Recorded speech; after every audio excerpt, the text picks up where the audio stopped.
All right, future CPA. So I'm here with my buddy Jimmy. He is trying to be the world's youngest CPA, and I am thrilled that he could make time on a road trip and stop by my office, and we can shoot this podcast together. So welcome to the podcast, Jimmy. Can't wait to hear your story. Yeah, thank you. I'm excited to begin. Awesome. So you're 15 years old, and you already have a master's of accountancy, and you qualify to sit for the exam, and we just found out that you passed your second section audit. How did you go from school all the way up to here, and you're only 15? I know the world is really curious about that journey. It seems like it's really a different thing than most people are doing. It really doesn't seem that strange to me.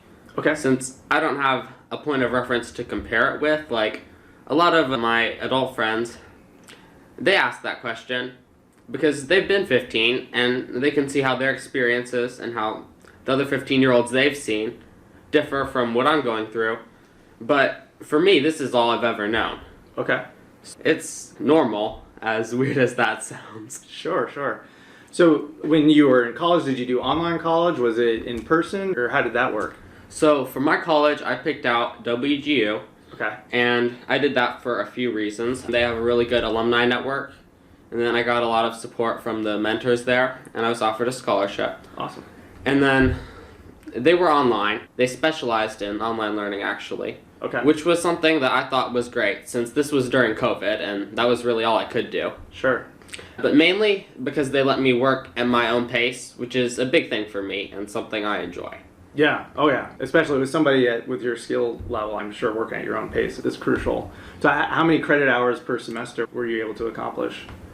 So I did it, my undergraduate, in a year. Okay. So that was about 60 gosh. credit hours That's incredible. per semester. So was it mostly just lots of reading and just you're able to comprehend things quickly, or just absorb it all? Or? I'm a really fast reader, and Okay. they provided me with all the materials, all the textbooks. Okay. And so what I would do is I would just go through everything. And then when I was ready, I'd take the final. Okay. And then I'd do this one class at a time. And then when I did good on the final, I'd just keep on going to the next. Fascinating. So there wasn't, by taking the final, that was a true test of your understanding of all the material, essentially, and that's how they were able to handle it? Yeah. That's amazing. And okay. they had like little exams as I was going through the classes, but Yeah. Spot checks. Okay. So how has the CPA exam, so you just finished audit. With audit, it's very much you go through the textbook. There's a lot of memorization. Did that feel like sitting for an audit class in college, or was it different? Or I'm curious on your... I think the CPA exam, it's one of the hardest professional exams. Absolutely. So it's definitely a lot more challenging. There's so much more material covered. Okay. So did you have to adjust the way that you studied for the CPA? I think with a lot of my college classes, I got a general understanding, and then I hit some of the key areas more in depth. I think with the CPA exam, you need to know everything in depth. Right. Yeah. So I definitely needed to take a lot more time. Okay, cool. To just really get that wide grasp. So I know you're using Kesler CPA Review or test bank questions. Was having access to thousands of questions, was that useful, or hundreds of questions per section? Was that instrumental, and was that necessary for the breadth of everything that was tested? I think that was definitely super important. What I'd do is I'd read through the textbook, and then I'd start going through. I took some notes as I was going through the textbook. Okay. Like an overview of the main topics. So I'd go through that, and then I'd do a lot of practice questions. And that did two things for me. It let me diagnose the weak areas, because you get the percentage of how much you're doing for each section. So I was able to find the areas I'm not that good at, and so I can hone in on those. And then the questions test very specific knowledge. So while the textbook gave me a good general understanding, that was really instrumental in getting the very specific knowledge that you need. Yeah. Yeah, and that's something that my team and I actually really focused on, is that for the AICPA release questions, we have basically an overview, why the question is right, why the other options are wrong, and then a gem of the question. And our goal with the gem is that, okay, most of the other CPA review courses, they focus on teaching you for that specific question. But with the gym, we're like, okay, you understand this question, what about the other questions that are out there? So that was something that I'm hoping you found useful in having the key takeaway from that question that you can apply to other questions in the future. So, yeah, that was really great. Awesome. I noticed that the Kesler CPA review program is the only one that has anything like that. Yeah, that's a big selling point because we knew we're smaller, so we knew that we needed to have something that really differentiated us in the industry, and we put a little bit of extra time in thinking through each question. So I'm glad it was helpful. That's awesome. Yeah, so yeah, you're not in law school yet. You just got accepted into law school, right? Yeah. So are you involved in any other activities, or is the CPA your primary focus right now? With how big of a challenge the CPA exam is, it's my primary focus, for sure. Okay, cool.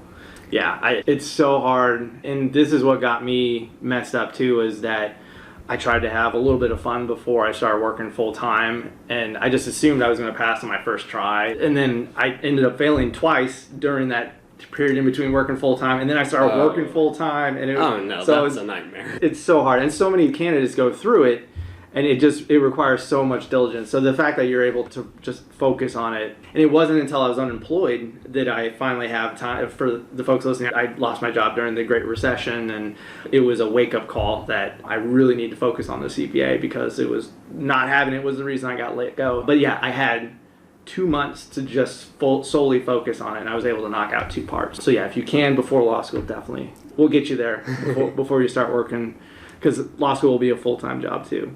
Yeah. So I'm just curious.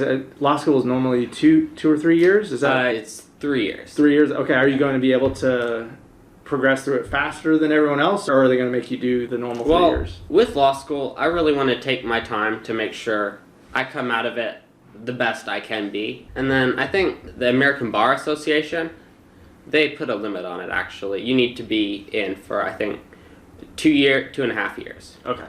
So I might do maybe 1 summer semester or something like that, but it's going to be pretty much the general schedule. Yeah, you've got time to. Yeah. I wonder what the youngest age a law firm can hire somebody. I was wondering that. Probably 19, 18, 19? I don't know. I think what matters is passing the bar, really, for that. Yeah. Why did you choose the CPA first? Do you have an ultimate mission or a goal that you're trying to accomplish by having a CPA and being a lawyer? I'm hoping to go into tax law. Okay. And I wanted to have my CPA as a way to distinguish me from some of the other people who are also doing tax law, the other lawyers. Absolutely, yeah. And I had a convenient window between finishing my master's and then starting law school. And the CPA exam is actually something I'm coming to enjoy a little bit. It's interesting and definitely challenging. It's a life-changing experience.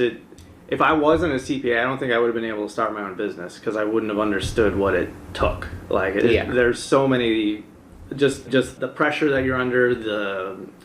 For me, failing was the crucial turning point in my life, because I actually met my wife while I was unemployed, and it really pushes you to figure out who you are. And that's what the whole point of the license is anyway, because being a CPA, it's as prestigious as being a doctor. So just by saying, oh yeah, I'm a CPA, people have this expectation of what you're capable of. So that's why they really build failure by design into the exam. And you got a 75 today, and it was like, both of us, our hearts skipped for a second. We were like, oh gosh, is it a 73 or 75? They purposely make it a very stressful experience, because if you can pass a CPA exam, then you can survive busy season, you can go on to law school and be in those high intense situations. So yeah, it's a really amazing license. So I'm thrilled that you're taking on the challenge at such a young age. It's incredible.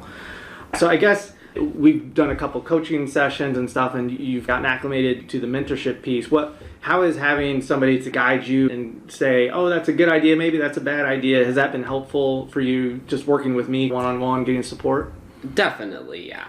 I think it's important, because everyone who takes the CPA exam, it's their first time with it, and it's definitely an adventure. And I think having someone who's already been through that, so they know what you need to do and what's going to be really challenging and what worked for them, That's really something that's important. You don't know what you don't know. And that got me in big trouble because there was nobody out there who was coaching candidates or mentoring candidates, teaching them how to sign up for the exam. And I'm sure you've noticed, like, the other CPA review courses you're using, they don't help you with planning or with how to mentally prepare. Like, that's something that we really try to focus on. Yeah. That mentoring and having your team of people to help guide someone through it is really important. And that's something I don't think any of the other places have anything like at all. No, yeah. That's why they partner with me, because they don't know how to create something like that, or they don't have the resources to do it, so that's where I fit in. So yeah, I'm just curious, how did you find out about my services?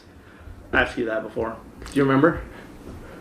That was a little while ago, but I was looking up some of the best courses to use to take the exam, and I saw yours. It was in a ranking of the CPA exam courses. Okay.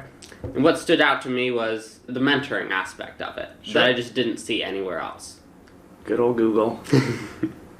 Yeah, that's awesome. Yeah, that's my goal. That's where the majority of people find me, is through Google. Very cool.